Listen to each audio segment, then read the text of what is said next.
When the flood snatched away everything the little girl owned, she thought she'd drown with her hope. But the soldier's K9 clamped his jaws on her sleeve, and refused to let go, even as the river tore at them both. The rain didn't start like a threat. It came as a hush over Miller's Creek, soft drumming on tin roofs, silver threads across the soybean fields, a breeze that smelled like wet leaves and river stone. But by sunset, the hush grew teeth. Gutters overflowed, the creek boiled brown and fast, and the old sycamores along the bank bent like men in prayer. Sergeant Daniel Ward stood beneath the eave of the volunteer station, watching the water climb the footpath step by step. His jacket was already soaked through, and the radio on his chest hissed with non-stop calls, power lines down on Willow Street, a washed-out culvert by the feed store, an elderly couple stuck in their Buick on County Route 9. His hand rested on the harness of his partner, Shadow, a sable German shepherd with stone-dark eyes and a chest like a battering ram. The dog's ears tracked every distant siren, every splash, every sound the river made when it swallowed something new. "Not our first flood," Daniel muttered, half to Shadow, half to the river. "But don't get cocky." Shadow's answer was a low chuff, a breath that fogged in the damp chill. He kept his weight forward, a runner at the blocks, waiting on a word. Another call cracked the radio, this one from the south end of town. "We've got overbank flow behind Lester's mill. Water into the back lots. Multiple homes on the line." Reports of, the voice broke, drowned by a deeper roar, timber snapping, something heavy tearing loose. Daniel clipped his radio tighter. Unit Ward responding. South End. He didn't bother with the truck. Streets were turning to rivers and bridges to rumors. He and Shadow moved out on foot, cutting along the High Ridge Trail locals used to watch fireworks in July. From there, Miller's Creek unfolded, a small town with a long memory, church steeple, water tower, a row of houses that all wore the same porch swing. Tonight it wore a different face. Sirens painted the rain red and blue, and in the low lots behind the mill, yards had become ponds stitched together by black, racing channels. They were almost to the mill when the wind shifted and carried a sound that didn't belong to storms or sirens. A cry. Small. Thin. The seam in a brave face. Shadow heard it first. He froze, head snapping left toward the cottonwoods by the back fence lines. The bark that ripped out of him was sharp and singular, a there that Daniel trusted more than any map. "Find," Daniel said. Shadow launched. They dropped off the ridge into shin-deep water that bit like melted snow.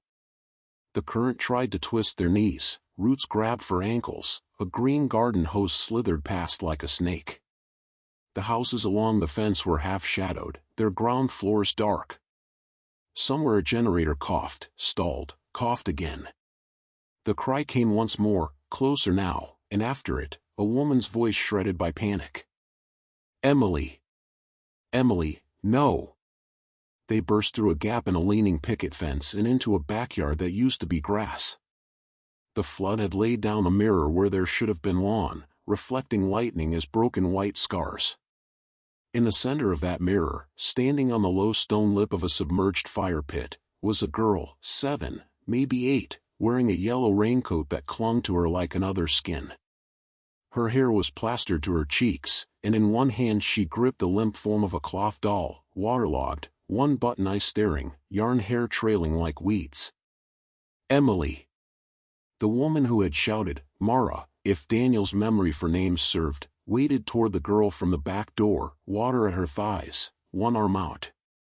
She stumbled on a patio chair floating under the surface and went under to her shoulders before clawing back up, coughing.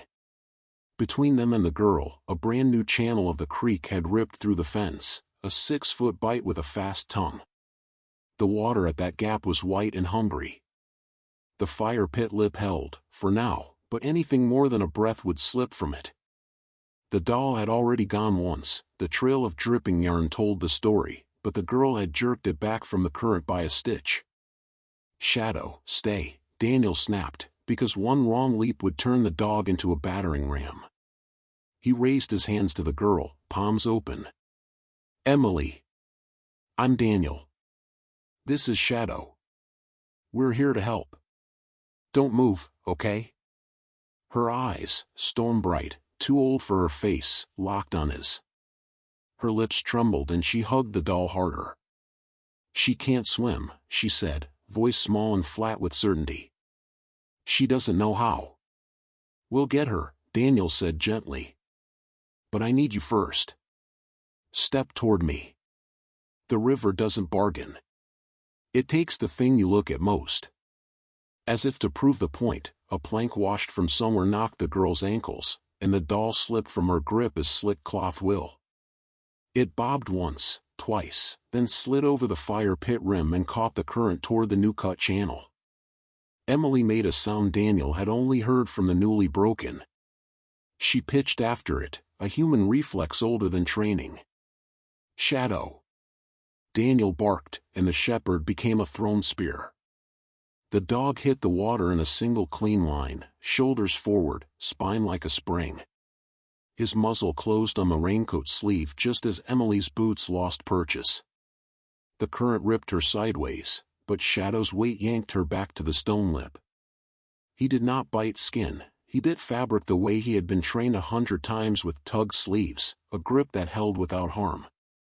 He dug his back claws into the submerged circle and low growled, a continuous, vibrating note to the river's mine. Daniel went in. The cold slammed his thighs, the current shoved him half a step. He took another, but sliding on unseen flagstones, hands forward. He could feel the pull at the gap, the way the flood wanted to turn him like a door on hinges. He kept his body sideways to it, presenting less to take. I've got her, the mother cried, lunging from the other side, but the channel boiled between them, a slicing blade. Back! Daniel snapped without looking. You're in the rip. She froze, gasping, horror competing with the instinct to push. Emily, Daniel said, calm threading through the hurricane.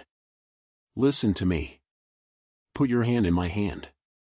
We'll pull together on 3. Shadow won't let go. Okay? Her breath hitched.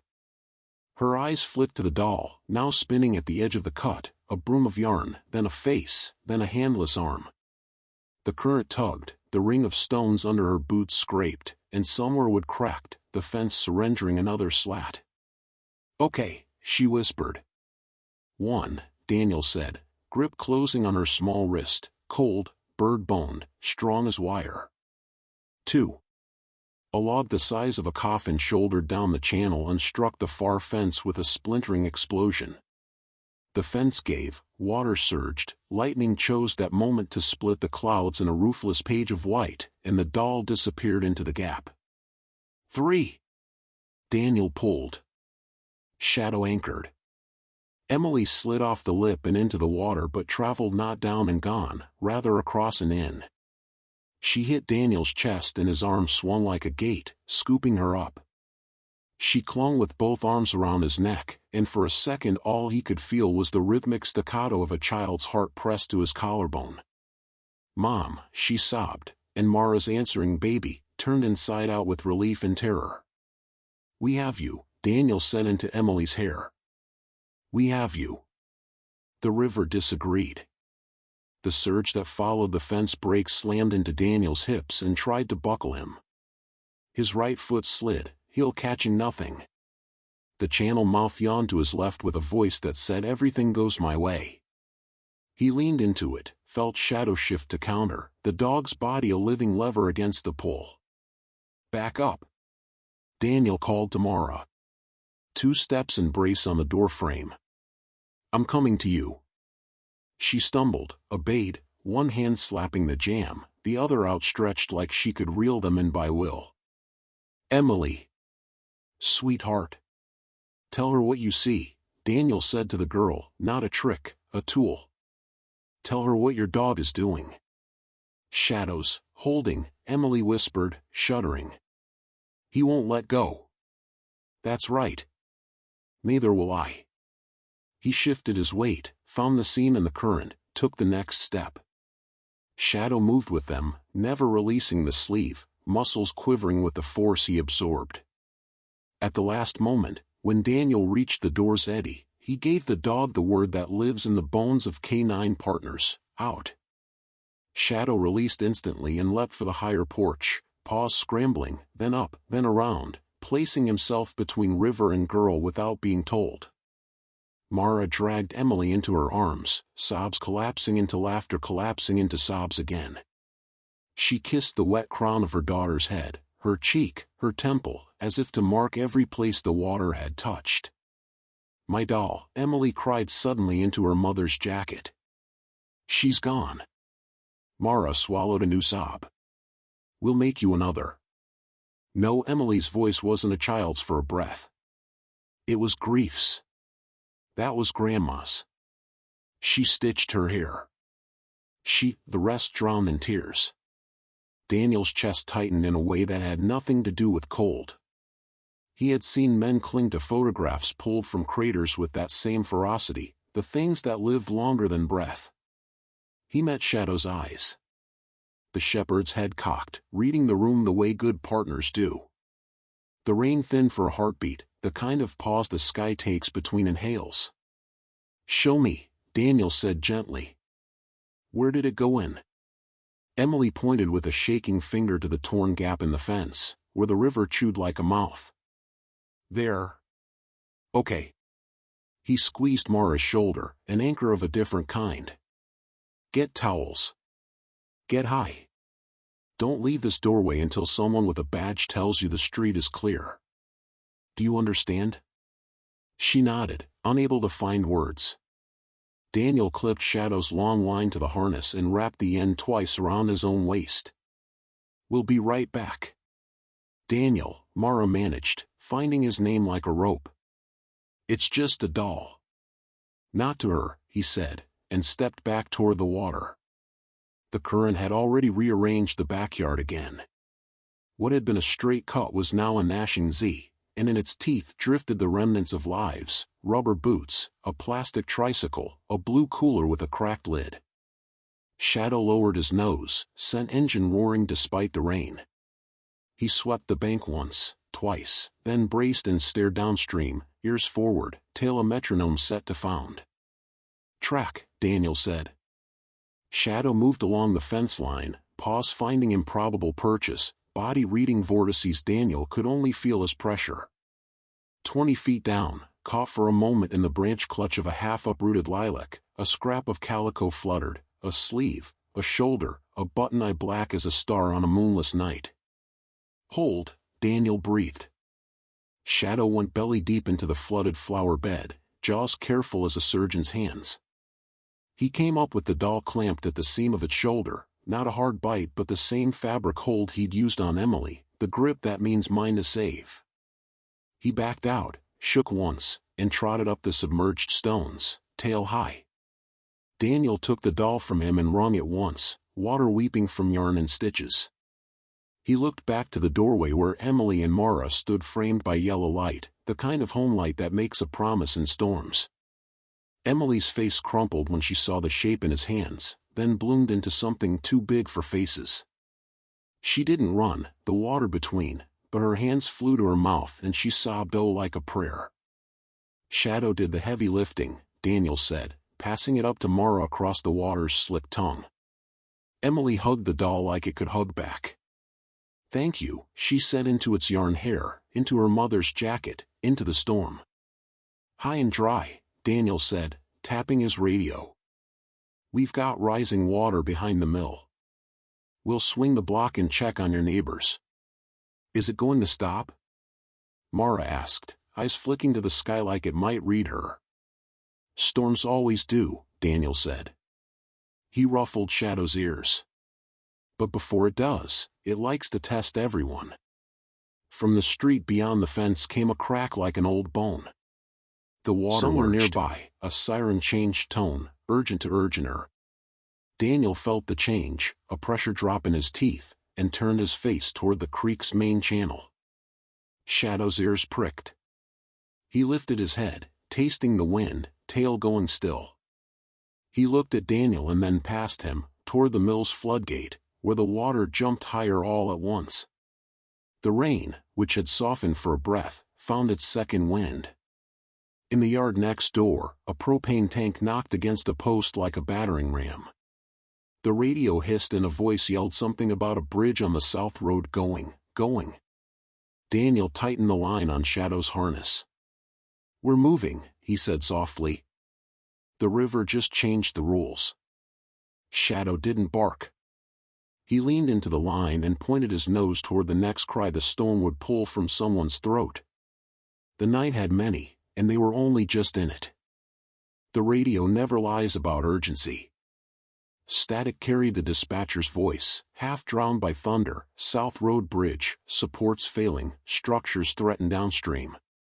Daniel clicked the mic, mud dripping from his sleeve. "Copy.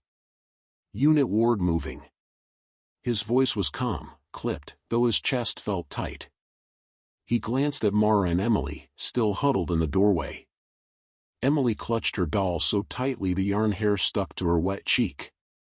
Her eyes followed Shadow like he was more than a dog, like he was a rope across the dark. "You stay high," Daniel told Mara. "If the water rises, go for the attic. Rescuers will sweep again once the bridge is secured." Mara's voice shook. "Will they?" "They will," Daniel said, "because certainty saves more lives than truth sometimes." He gave Emily a brief smile, tapped 2 fingers against Shadow's harness, and turned back into the storm. The streets of Miller's Creek were gone. What remained was a shifting map of islands and streams. Daniel and Shadow moved between them, wading, sometimes swimming, sometimes clambering across porch railings that now served as levees. The rain blurred everything, and the night offered no landmarks but lightning. Shadow didn't need them. His nose traced fear in the air, his ears sifted through the flood's roar for the seams of human cries. Twice he stopped short, growling at loose power lines hissing in the water. Daniel marked them for the crews with flares pulled from his vest. "Good catch," he muttered, scrubbing the shepherd's soaked head as they passed. Shadow leaned into the touch, eyes flicking to the next problem before Daniel even saw it. The bridge appeared like the ribcage of some drowned beast, steel supports buckling, planks slamming together as the flood chewed its base. On the far side, a crowd had gathered, stranded, 3 families, shoulders hunched against the wind, faces lit by a dying flashlight. A station wagon sagged half off the bridge, nose tilted toward the torrent. Inside, a man pounded the glass. Daniel swore under his breath. Shadow barked once, sharp, ears locked on the wagon. Daniel keyed the radio again. "Unit Ward, bridge compromised, multiple civilians trapped on east span. Immediate collapse imminent." "I'm going in." "Negative, Ward," the dispatcher snapped back. "Hold perimeter until." The rest dissolved in static. The storm didn't care for orders. Daniel checked Shadow's harness, clipped the rope he'd salvaged from the ranger station to his own belt, and tested the knot. "Stay close," he told the shepherd. They stepped onto the bridge. Every plank groaned underfoot. Gaps showed the river below, frothing white as if it wanted to bite through the wood. The families on the far side waved frantically, voices ragged. "Back up! Away from the edge!" Daniel ordered, voice booming against the storm. "We'll come to you." The wagon shifted with a screech of torture metal. A woman's scream ripped the night. Shadow's bark answered, furious, like he could argue the river into mercy. Daniel pushed forward plank by plank, weight distributed low, rope slung behind him. Shadow trotted in step, his paws finding seams that seemed impossible. Lightning forked above, and in that flare Daniel saw it, the central support splitting, water roaring through the crack like it had been waiting centuries. They didn't have minutes. They had seconds. The wagon tilted farther. Inside, the man's pounding grew frantic. A child's face appeared in the back seat window, white and silent. Daniel ran. The bridge screamed under him, but he didn't stop. He reached the wagon, slammed his shoulder against the rear door, and wrenched the handle. Locked. Shadow, out. The shepherd sprang forward, teeth flashing. He clamped onto the rubber seal around the driver's window, tore, braced, tore again. The glass spiderwebbed under the pressure. Daniel rammed his elbow through it, shoving shards aside. "Come on," he bellowed, dragging the driver out first. The man gasped, clinging to the bridge rail. Daniel shoved him backward. "Go! Run!" The woman scrambled next, clutching the child from the back seat. Shadow grabbed the child's sleeve as the woman slipped, hauling him upright with a growl that sounded more command than comfort. The wagon groaned again, nose dropping lower. Daniel dove into the back, hands searching. His fingers closed around fabric, another child, hidden, crying silent tears. He yanked her out, shoving her into Shadow's waiting grip. The dog braced, holding the sleeve until Daniel could haul her across. "Move!" Daniel roared at the family, herding them toward the far side. His voice was raw, desperate, absolute. Behind them, the bridge's spine snapped. The wagon went first, sucked into the black like a toy. Then the central support folded, and half the bridge went with it. Daniel and Shadow sprinted the last 20 feet as the planks crumbled behind them. They leapt together, man and dog, and landed hard on the far bank. The families screamed in relief, clutching their children, sobbing into one another's shoulders. Daniel lay on the mud, chest heaving, rain pounding his face. Shadow collapsed beside him, sides heaving, tongue lolling but eyes still sharp, still searching for the next threat. Daniel laughed once, hoarse and breathless, and pressed his forehead against the shepherd's. "We're still here, boy." Shadow barked once in answer. The bridge, the only crossing for miles, was gone. Miller's Creek was cut in two, and the night was far from over. The wreck of the bridge still groaned somewhere in the dark, a corpse being eaten by the river. Families huddled on the far bank, clutching their children, sobs torn away by the storm. Daniel's body throbbed with bruises, but his mind had no room for pain. The crossing was gone. Miller's Creek wasn't just flooded, it was divided. Shadow paced in tight circles, nose to the ground, barking once, then lowering his muzzle again. Daniel knew that look. The shepherd wasn't restless, he was reading the world in a language no human could. "What is it, boy?" Daniel rasped, squinting through sheets of rain. Shadow stopped suddenly, tail stiff, ears angled toward the mill road. He growled, low and steady. Then, without waiting, he bounded toward the treeline. Daniel cursed under his breath but followed, boots slapping in mud. "Pete, hold the families here," he shouted over his shoulder. "Keep them high." Pete's voice answered faintly, "Where are you going?" "Shadow's got something." Daniel called back, already running. The forest pressed close, every branch dripping, every leaf heavy with rain. Lightning forked overhead, giving the world a white mask for an instant before plunging it back into black. Daniel could barely see, but Shadow moved like he was born of storm. The shepherd's nose cut through the flood's stink of oil and mud, following a thread Daniel couldn't sense. They broke into a clearing where the ground dipped sharply. The rain collected here in fast rivulets that poured into a sinkhole at the edge. At first Daniel thought Shadow was chasing nothing. Then he saw it. A small shape half buried in the mud. Daniel slid down the slope, hard hammering, and scooped it up. His hand closed around wet fabric, waterlogged, limp. He held it up and lightning gave him the truth, a doll. Calico dress, one button eye missing, yarn hair matted against its cheek. Emily's doll. His breath caught. How the hell, he remembered the girl clutching it earlier, the way it slipped once already. But this was no accident of current. They were miles from her yard, cut off by the bridge collapse. Shadow barked, sharp, insistent. He pulled at Daniel's sleeve, dragging him toward the sinkhole. Daniel edged closer, flashlight beams slicing through the downpour. The rivulets vanished underground into a collapsed drainage tunnel. The dark mouth of it sucked water like a straw. And then he heard it. A voice. Faint. Thin. Echoing up from the hole. Hello? It was small, fragile, breaking on the rain. Help? Daniel's stomach dropped.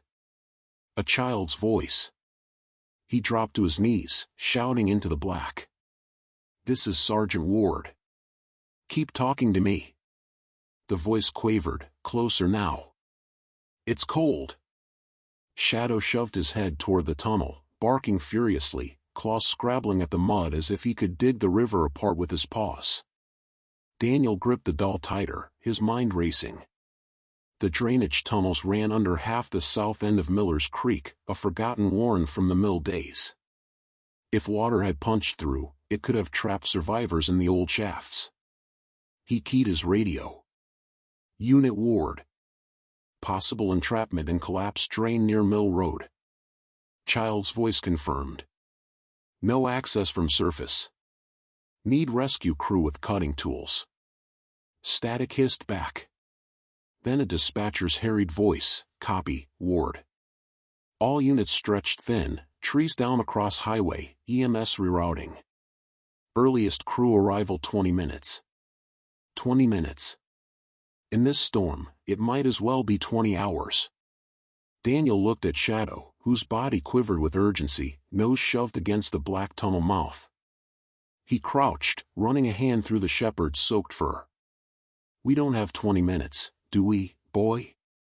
Shadow whined softly, then bared his teeth at the hole, ready to go. Daniel clipped the rope from his harness to Shadow's vest, double knotting the tether.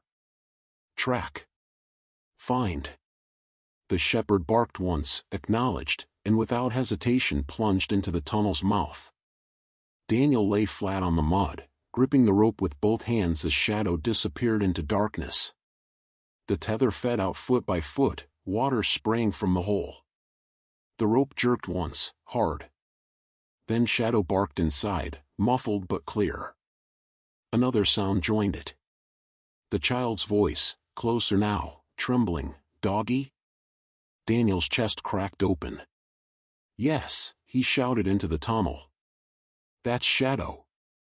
Hold on, he's with you. The rope tugged again, insistent this time. Shadow had found the source. But the tunnel was flooding fast.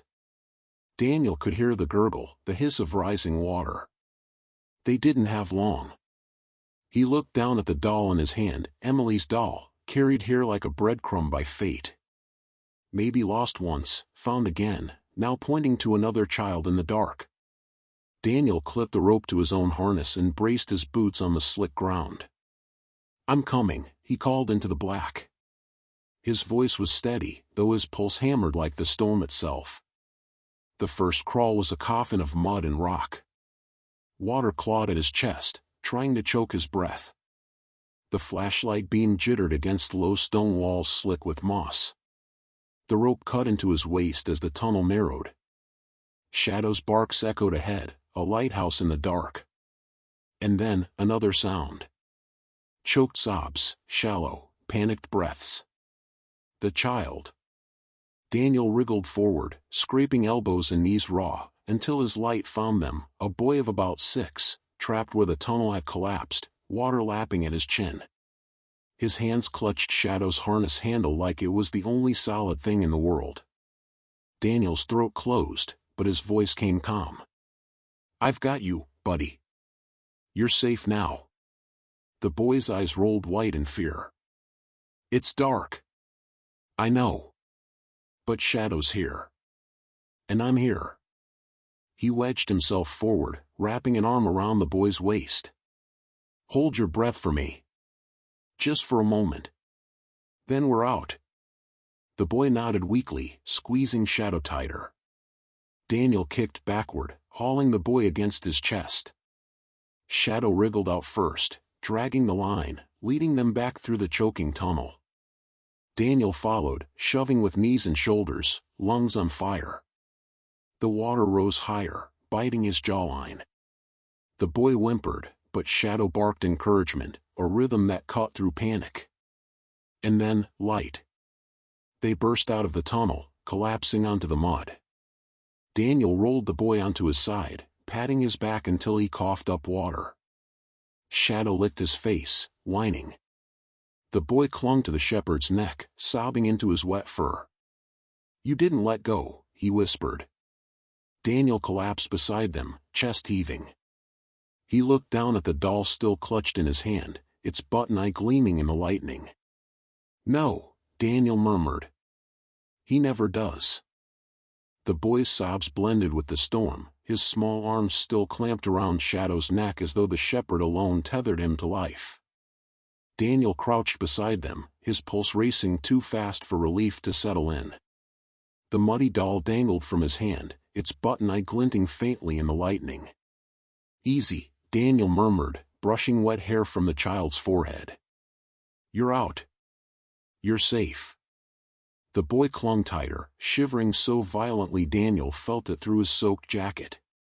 Shadow stayed perfectly still, letting the child hold him, chest heaving but gaze still sweeping the clearing like a sentry. The radio on Daniel's vest crackled. "Unit Ward, status?" He keyed the mic. "Child extracted from collapsed drainage near Mill Road. Alive. Need evac. Bridge is gone, repeat, south span collapsed. Families stranded on east side." "Copy," dispatch said, their voice brittle with strain. "Crews still delayed. Flood surge incoming, residents urged to move uphill immediately." "Surge." The word chilled Daniel more than the rain. He scanned the treeline. The current behind the mill had swollen again, climbing higher with every second. The ground trembled faintly, as if the river were dragging its weight across the bones of the earth. He turned to the boy. "What's your name?" "Lucas," came the trembling answer. "All right, Lucas." Daniel crouched lower, forcing calm into his tone. "Do you know where your family is?" Lucas shook his head, tears streaking mud down his cheeks. I don't know. The water came so fast. I was in the yard with my sister. Then I couldn't find her." His voice cracked on the last word. Daniel's gut clenched. Another child unaccounted for. Shadow barked once, low, urgent, then swung his nose back toward the tunnel. His body language sharpened like a blade. He hadn't finished the track. Daniel stared into the collapsed drain mouth. The water was rising faster now, the trickle swelling into a torrent. He felt it in his chest, the storm wasn't done with its cruelty. "Pete," Daniel called over the radio, voice clipped. "Get the families moving now. Climb the ridge. Don't wait for me." Static. Then Pete's voice, raw but steady, "Copy. What about you?" "I've got Shadow. We'll finish the sweep." "Ward." "Move them, Pete." "That's an order." Silence. Then, Godspeed. Daniel shoved the doll into his vest, tightened his grip on the rope, and clipped it back to Shadow's harness. He looked at Lucas. "Stay here, buddy. Shadow and I need to check the tunnel again." The boy's eyes went wide with terror. "Don't go back. It's scary in there." Daniel's heart twisted. He put a hand on Lucas's shoulder. "I know it is. But if your sister's still in there, we can't leave her. You trust Shadow, right?" Lucas looked at the shepherd, who stared back with eyes that burned steady as lanterns. Slowly, Lucas nodded. "Then trust me too."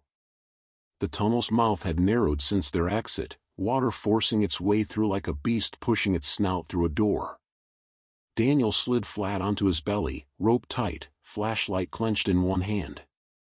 Shadow crouched beside him, body vibrating with the need to go. "One more time, partner," Daniel whispered. "Track." The shepherd plunged in. The rope fed out, dragging Daniel forward on elbows and knees. Water surged harder now, battering his ribs, clawing at his throat. The flashlight beam skittered across stone, finding nothing but black and spray. Then Shadow barked, 2 sharp bursts, the signal for found.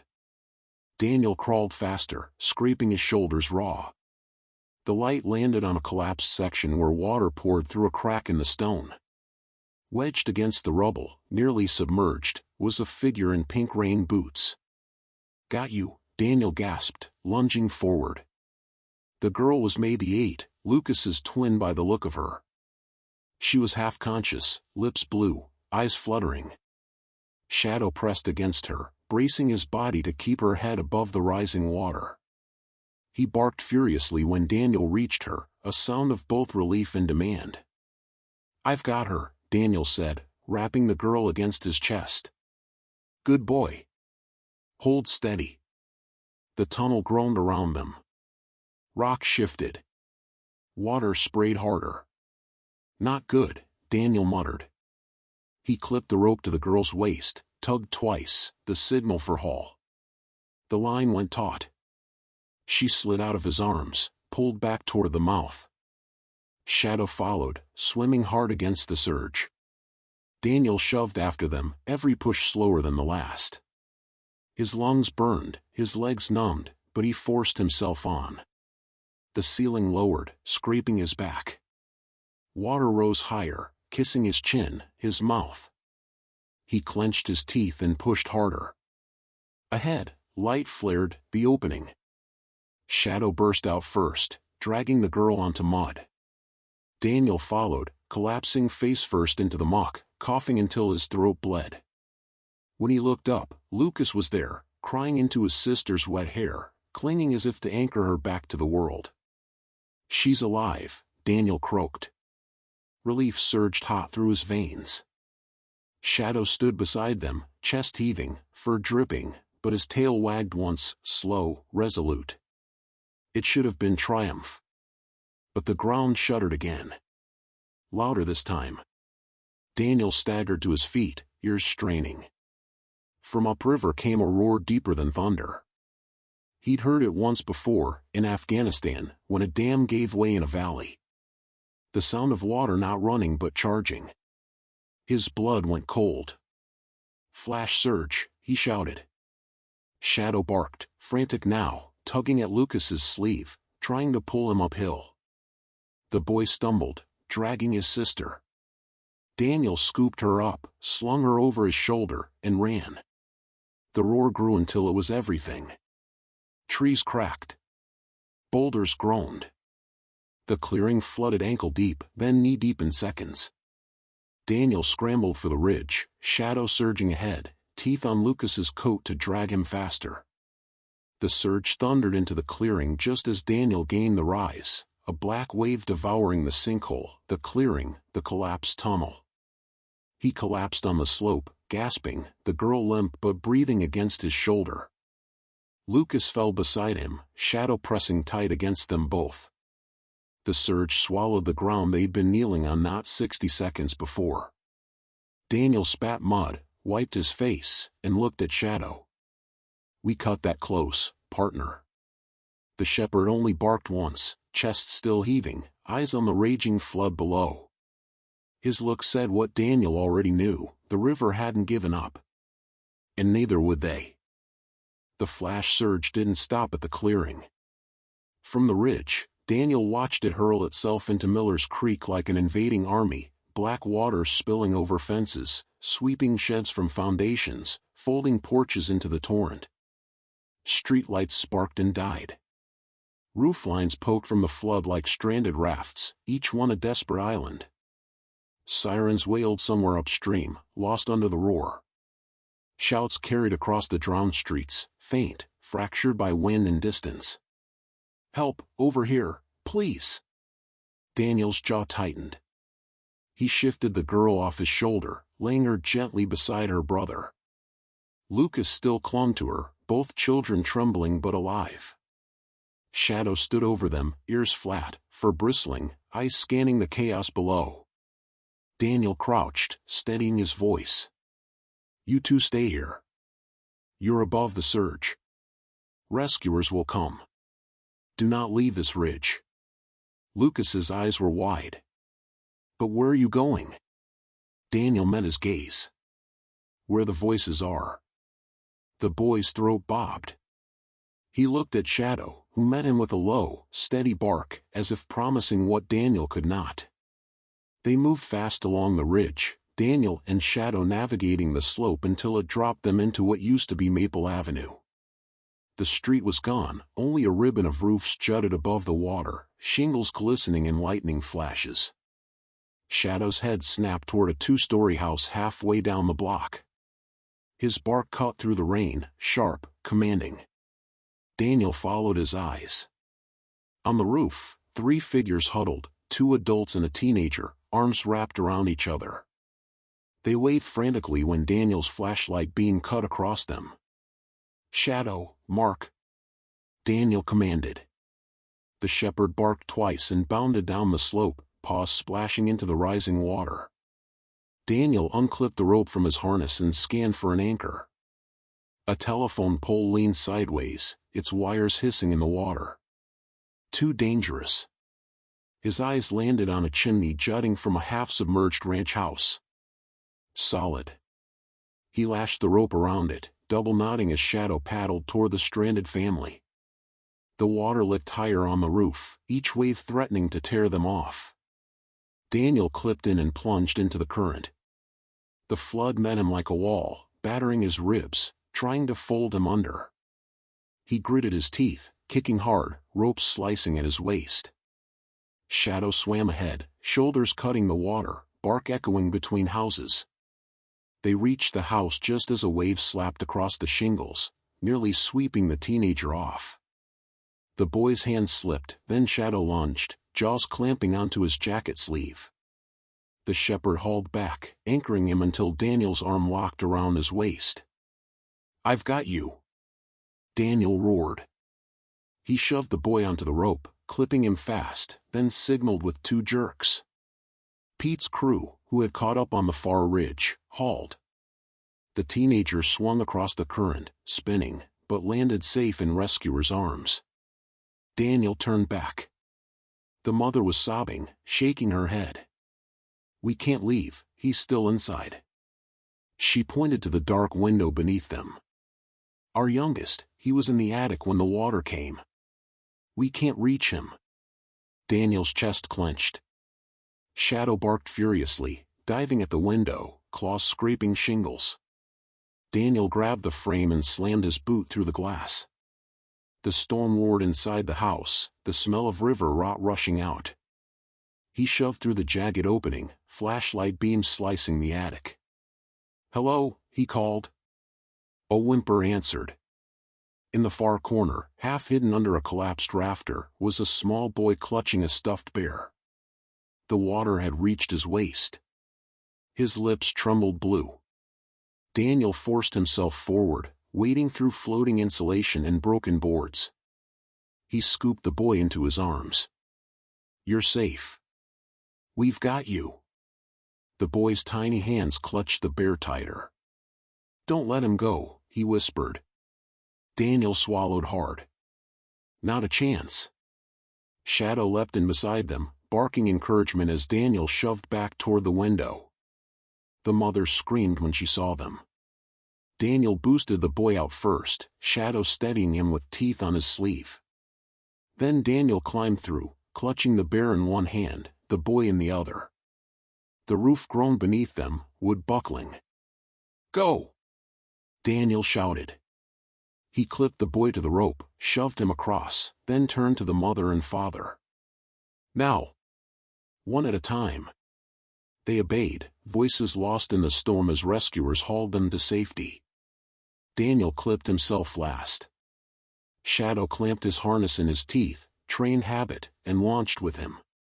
Together they swung across the torrent, smashing against debris, scraped raw by branches, but alive.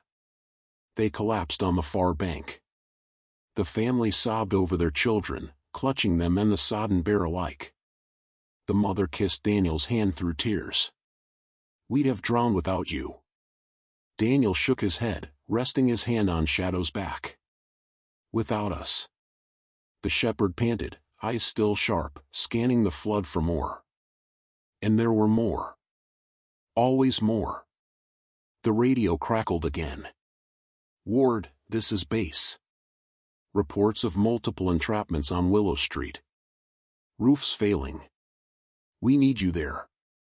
Daniel looked at the family one last time, then at Shadow, who was already pulling forward on the line, nose aimed toward the next cry. The soldier rose, pain screaming in his body but resolve steady. Copy, base. We're moving. The storm wasn't done testing them. And neither of them was done fighting back. By the time Daniel and Shadow pushed toward Willow Street, the rain had softened from a hammer to a steady lash, but the damage was worse than ever. The flood had turned the familiar neighborhood into a drowned labyrinth.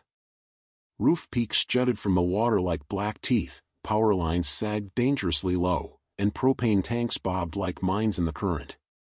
Shadow wove ahead, pulling Daniel through chest-deep water. The shepherd's bark echoed between half-submerged houses, guiding rescuers who trailed behind on makeshift rafts, doors lashed together, anything that floated. When they reached Willow Street, the scale of it stole Daniel's breath. Entire blocks had disappeared. On one rooftop, four people waved frantically, their flashlight beam flickering weakly. On another, two elderly men clung to a chimney stack, faces ghost pale.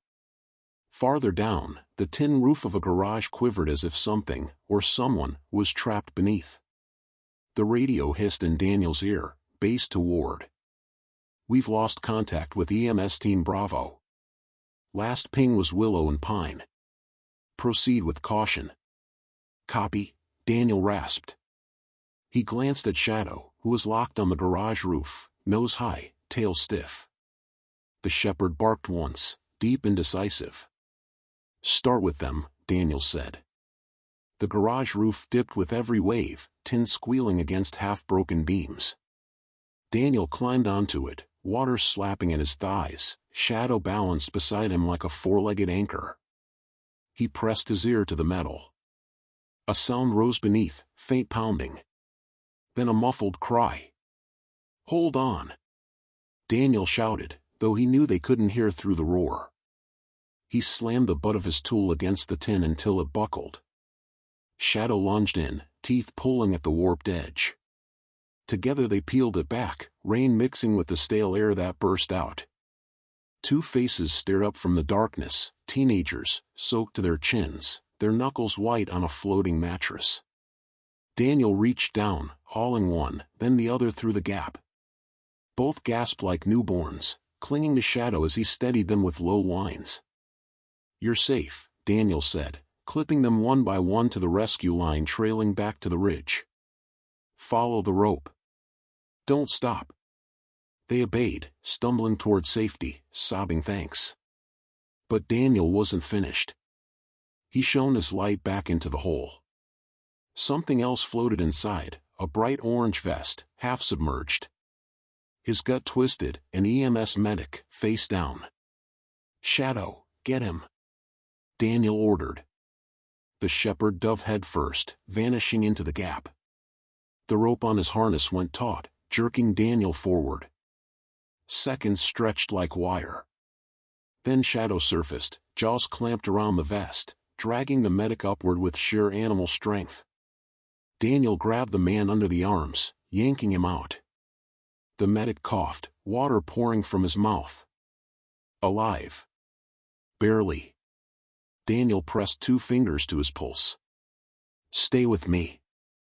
The man blinked weakly, and Daniel shoved him toward the line. Shadow barked, circling the roof like a drill sergeant until the medic latched on. One more life stolen back from the flood. But Willow Street wasn't finished. From the far end, screams pierced the storm, higher, sharper, children's voices. Daniel's head whipped toward the sound. A small ranch house listed in the current, half its roof collapsed. On the remaining section, a woman clung with two children, water rising fast. Daniel's chest tightened. He unclipped, wrapped the rope around his waist, and plunged back into the torrent. Shadow leapt ahead, his body slicing the current. The swim was brutal. Debris hammered them, boards, buckets, a wheelbarrow. A tire slammed Daniel's shoulder, nearly spinning him under. Shadow barked furiously, circling him until he kicked back to rhythm. They reached the house as the roof sagged dangerously. The woman screamed, shoving the children toward him. "Take them! Please!" Daniel clipped the first child to the line, passing her into Shadow's waiting jaws. The shepherd held her jacket sleeve firmly, dragging her across the water until rescuers hauled her onto the ridge. He returned instantly for the second. Daniel clipped the boy in, gave Shadow the signal. Again the shepherd delivered.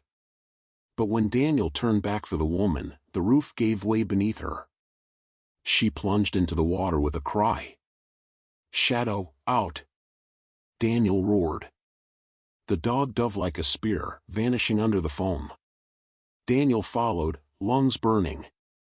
His flashlight beam cut through mud and bubbles, then he saw her, trapped under a beam, thrashing weakly. Shadow was already there, jaws clamped on her sleeve, tugging furiously. Daniel shoved against the beam, muscles screaming. It shifted, just enough.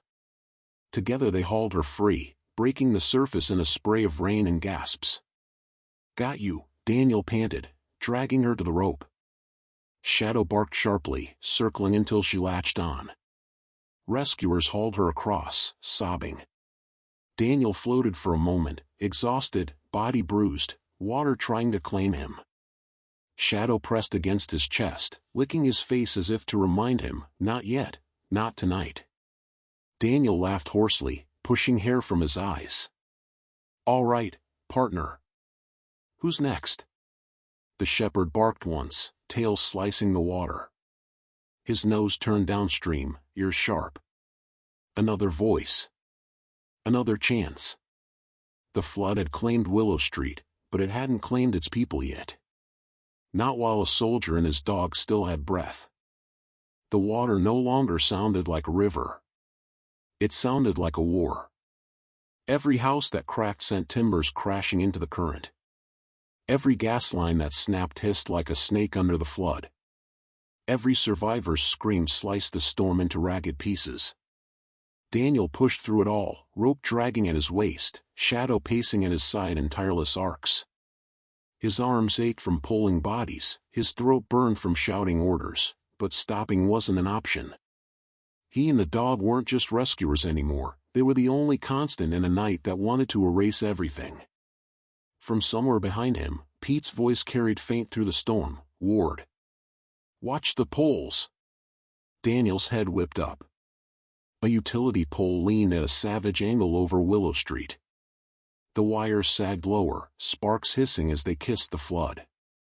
Blue fire licked the surface, racing outward in jagged streaks. "Downstream!" Daniel shouted, shoving a family of 4 toward higher ground. "Go! Now!" Shadow barked, circling hard, forcing the stragglers back from the electrified water. Daniel unclipped his rope and yanked a flare from his vest, hurling it toward the danger. The burning red arc landed near the wires, warning any crew who followed, "Death here." For a heartbeat, the storm revealed silence, everyone frozen, staring at the glowing veins of lightning crawling over the flood. Then a new sound cut through, a scream, raw and terrified. Not from a rooftop this time. From the water itself. Daniel spun. In the current, clinging to the frame of an overturned pickup, was a boy no older than 10. His legs thrashed wildly as the truck shifted, dragged toward the sparking wires. "Shadow, Mark." The shepherd barked once, then Dove. His body cut the current, straight toward the child. Daniel followed, every kick a prayer. The boy's hands slipped from the frame just as Shadow reached him. The dog's jaws clamped onto the sleeve of his raincoat, anchoring him in place. The current yanked them both, dragging them toward the live wires. Daniel surged forward, wrapping his arms around both. "Got you." He kicked hard, spinning them away, fighting the pull of the electrified zone. Sparks crackled inches away, lighting the water in blinding white. Shadow snarled against the current, refusing to let go. Daniel pushed harder, ribs screaming, until finally they broke free, swept downstream into safer dark. They hit the side of a house, clinging to the gutter. Daniel hauled the boy up, pressing him against the siding. "Breathe," he ordered, shaking him gently. The boy coughed, water streaming from his nose, then wailed into Daniel's shoulder. "You're all right," Daniel gasped, holding him tight. "You're all right." Shadow whined, pressing close, licking the boy's face. The radio crackled again. "Base to Ward, fire reported at Miller's Gas and Feed. Tanks compromised. Evacuate area immediately." Daniel swore under his breath. Fire and water, 2 enemies in one night. The glow was visible within minutes. An orange bloom pulsed against the storm, brighter than lightning, devouring the mill district. Flames licked over water slicked with spilled fuel, dancing in terrifying patterns.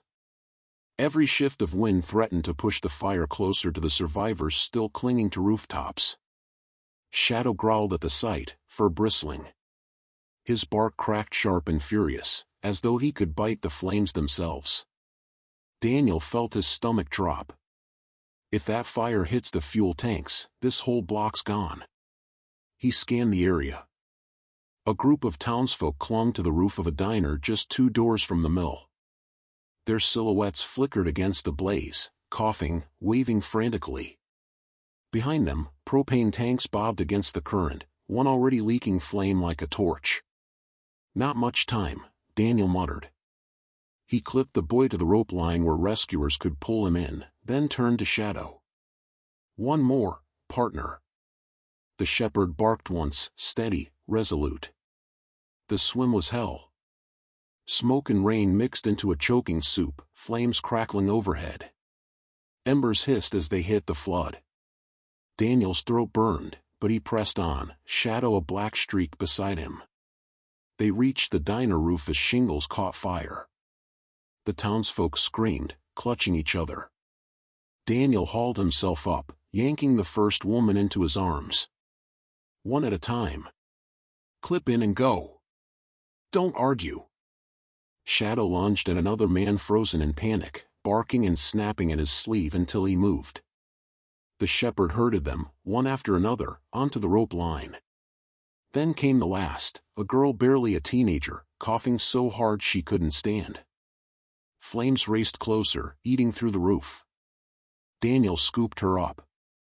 "Shadow, out." The shepherd leapt first, catching the rope between his teeth, swimming across with powerful strokes. Daniel followed, girl clutched tight, heat searing his back as the roof collapsed behind them. They hit the far bank just as the diner exploded in a thunderclap of fire and wood. The wave nearly swept them under, but Shadow anchored, claws digging into mud, dragging them onto solid ground. The girl gasped, sobbing into Daniel's chest. The rescued townsfolk crowded around, clutching Shadow, thanking him with broken voices. Daniel staggered to his feet, coughing, eyes on the blaze consuming the mill district. He pressed a hand into Shadow's soaked fur, feeling the heartbeat steady beneath. "We're running out of town," Daniel rasped. "But not out of people." Shadow barked once, eyes fixed on the dark beyond the flames. Another cry carried on the wind, faint but real. The river still hunted. And they still had work to do. The fire at Miller's Gas and Feed was no longer a glow in the distance. It was a monster devouring the night. Flames climbed the silos like ladders, black smoke choked the sky, and every gust of wind hurled sparks across the flood like burning seeds. Water reflected orange, boiling where fuel slicks danced. Daniel crouched behind the shell of a half-collapsed shed, coughing into his sleeve. His eyes stung, lungs raw. Beside him, Shadow pressed low, ears pinned back, but his gaze never wavered. The shepherd's chest heaved, his sides streaked with ash, yet his tail tapped the mud once, steady, determined. "Hell of a thing, partner," Daniel muttered. "We put out one fire, the river lights another. The radio screeched. Base to all units near Mill District, reports of survivors inside the warehouse office. Repeat, people trapped inside. Fire spreading fast. Anyone in range, respond. Daniel keyed the mic. Unit Ward and K9 on scene. Moving in. Static answered. He clipped the radio back and ruffled Shadow's fur. That's us again. The dog barked once, sharp, ready. They picked their way across floating debris toward the warehouse. The building leaned like a drunk, its lower floors drowned, upper windows blazing. Heat seared Daniel's face even through the rain. The roar of fire was a living thing, drowning out the flood. Shadow halted suddenly, nose high, barking toward a shattered window 2 stories up. Faint shadows flailed behind it, arms pounding glass, voices ragged. Survivors. Of course they're up high, Daniel muttered. He scanned the walls. No stairs, no ladders, nothing intact. But a delivery truck had lodged against the side, its roof just below the window. Daniel grabbed Shadow's harness. Up and over. They scrambled onto the truck, water sloshing across the tilted roof. The heat was suffocating now, flames crackling inches away. Daniel smashed his tool against the window until it shattered inward. Smoke belched out, clawing his throat. Anybody alive, sound off, he bellowed. A chorus answered, 3 voices, frantic, coughing. He hauled himself through the jagged frame, Shadow leaping after. The office was a tomb of smoke. Papers burned in midair, drifting ash falling like snow. A desk was overturned, 3 people crouched behind it, a woman clutching a toddler, an older man bracing against the wall. The woman sobbed when she saw Daniel. Please, my baby. Daniel yanked a scarf from his pocket, soaked it in his canteen, and pressed it over the toddler's face. Breathe through this, he ordered. To the adults, stay low. Crawl when I tell you. Shadow barked sharply, spinning toward the far door. The dog growled, hackles raised. Daniel followed his gaze. Fire chewed through the ceiling above, wood raining down in sparks. The roof was minutes from collapse. No way out that side, Daniel muttered. He turned to the window, but the delivery truck groaned beneath them, shifting lower into the water. New plan, he growled. The warehouse floor yawned below, half submerged, lit orange by fire.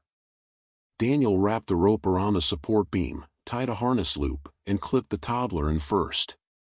Shadow, guide. The shepherd grabbed the child's jacket gently, lowering him as Daniel eased the rope. The toddler squealed, but Shadow's growl was steady, coaxing him down. Rescuers on the ground caught the boy, hauling him to safety. Next, the woman. Then the older man. Each one shaking, sobbing, but alive. Daniel unclipped last. Out, Shadow. The shepherd bounded through the frame, leaping to the rope like a seasoned climber. Daniel followed, swinging down just as the office exploded in a bloom of flame. The blast shoved him sideways, nearly tearing him from the line. Shadow barked furiously, dangling beside him, claws scrabbling at air. Daniel gritted his teeth, hauling them both down until they splashed into waist-deep water. He shoved Shadow toward the rescuers, then collapsed against the truck's hood, coughing black smoke. The survivors clung together on a patch of high ground. The woman cradled her child, rocking as tears streaked her soot-stained face. The older man gripped Daniel's arm. We thought we were dead. How did you? Daniel shook his head, voice raw. Don't thank me. Thank him. He nodded to Shadow, who sat in the mud, chest heaving, tongue lolling, eyes still locked on the flames. The shepherd barked once, defiant, as if daring the fire to try again. But the storm wasn't finished. The mill's main silo groaned. Its steel sides buckled inward with a scream like tortured metal. Flame shot higher, licking the sky. Daniel's stomach turned. If the silo fell, it would send a wall of fire and water crashing over the survivors. "Everyone move," he bellowed. "Back to the ridge. Go, go, go!" Rescuers scrambled, herding people uphill. Daniel shoved the woman and child forward, the older man leaning on his shoulder. Shadow darted in circles, barking at stragglers until they moved. The silo screamed again. Then it tore loose. Daniel glanced back in time to see it collapse sideways, crashing into the flood with a deafening roar. Fire and water exploded together, a geyser of steam and flame chasing them up the slope. "Faster," he roared, dragging the man up the incline. The blast wave slammed into them, hot enough to sear, wet enough to choke. Daniel threw himself over the woman and child, shielding them with his body. Shadow pressed against his side, for singeing at the tips, teeth bared against the roar. Then it passed.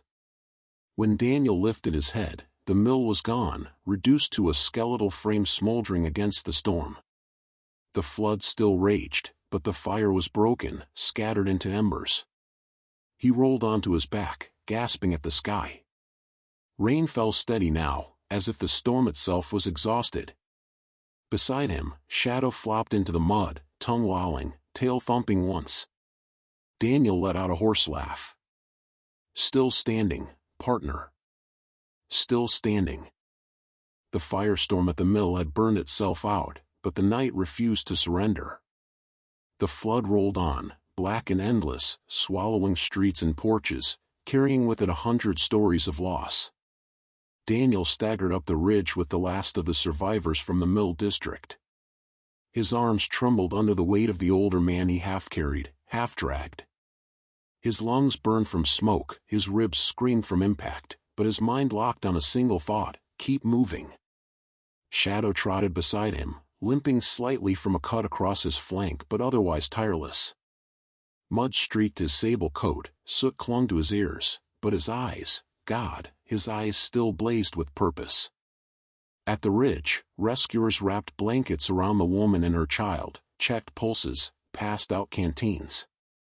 The crowd of saved lives was growing, a patchwork of families, children, elders, all pulled from the river's teeth by minutes and miracles. But it wasn't enough. Daniel knew it. He leaned against a fence post, gulping air. Pete's voice cut through the rain. "Ward. We've got one more report." Bus swept off County Road. Multiple kids still unaccounted for. Daniel's gut twisted. "How far?" "Downstream. Past the bend near Silver Hollow." Pete's eyes were hollow with exhaustion.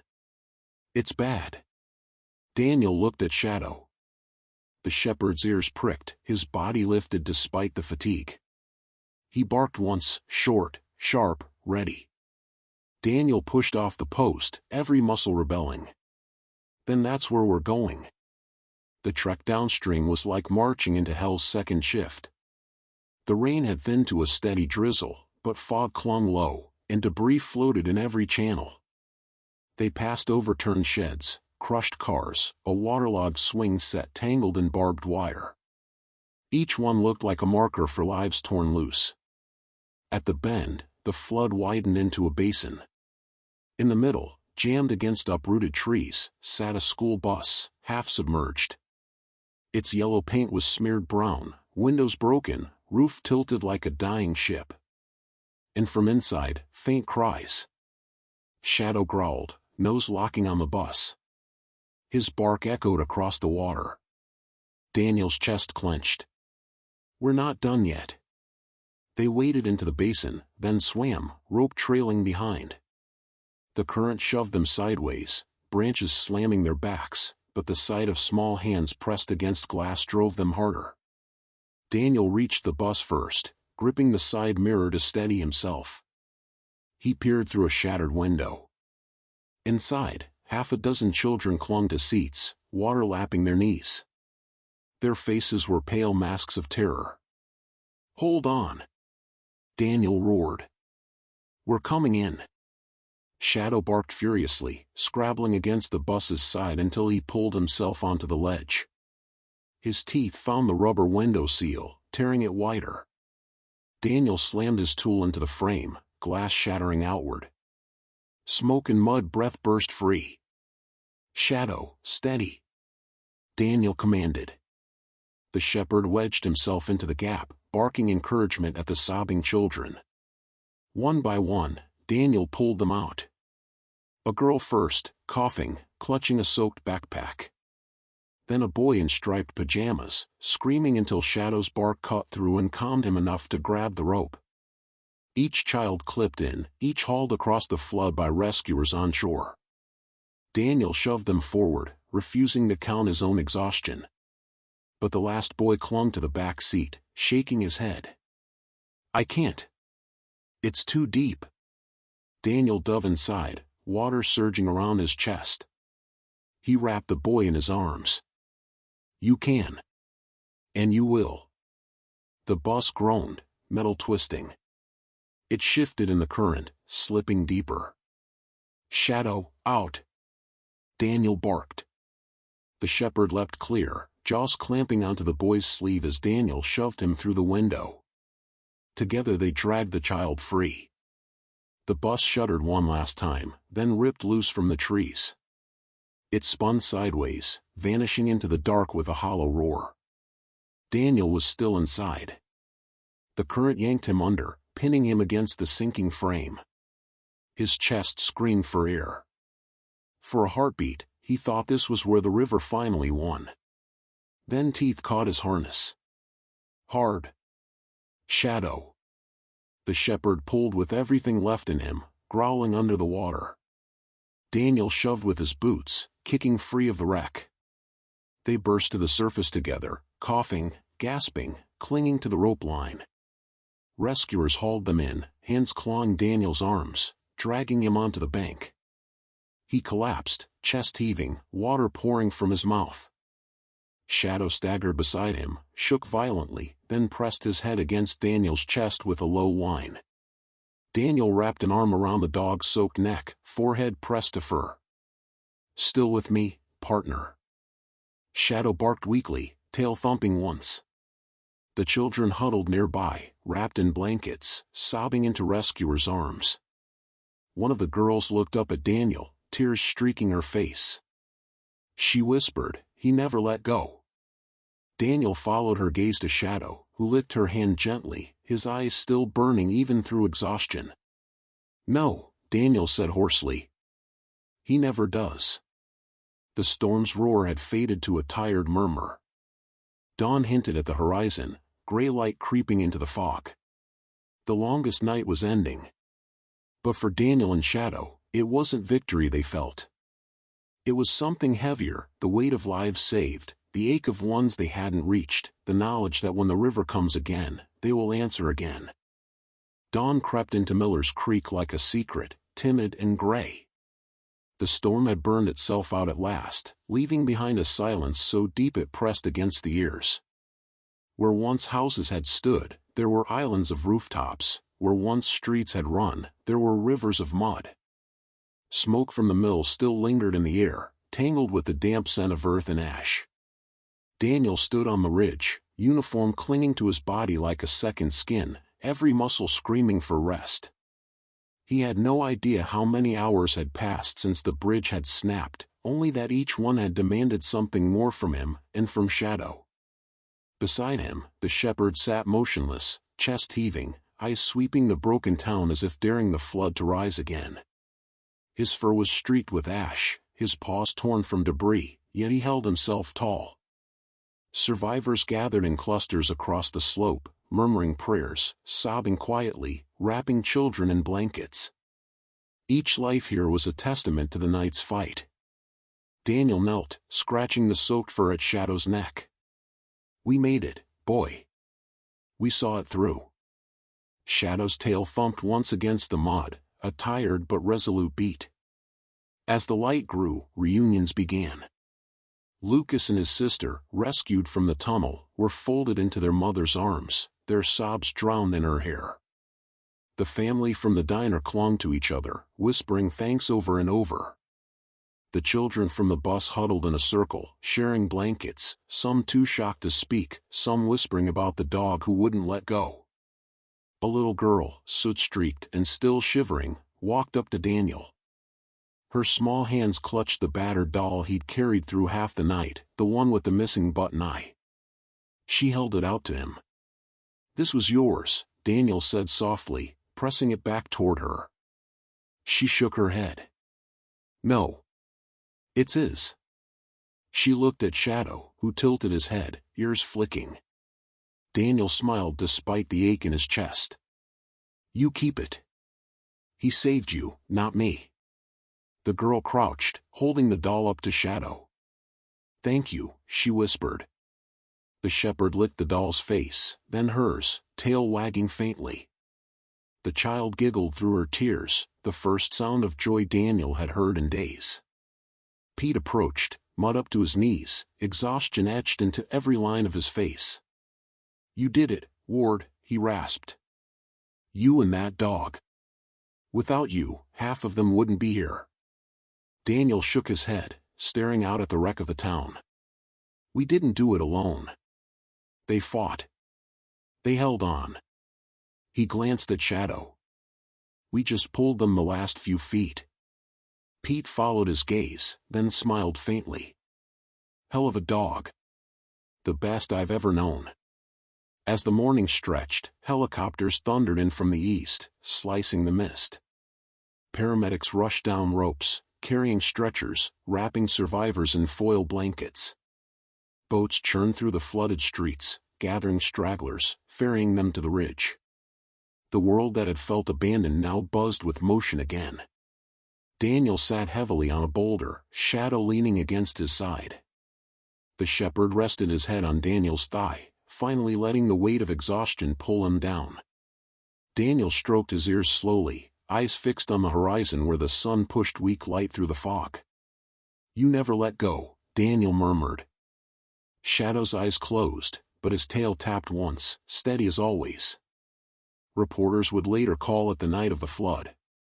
They would write about the bridge collapse, the fire at the mill, the bus rescue.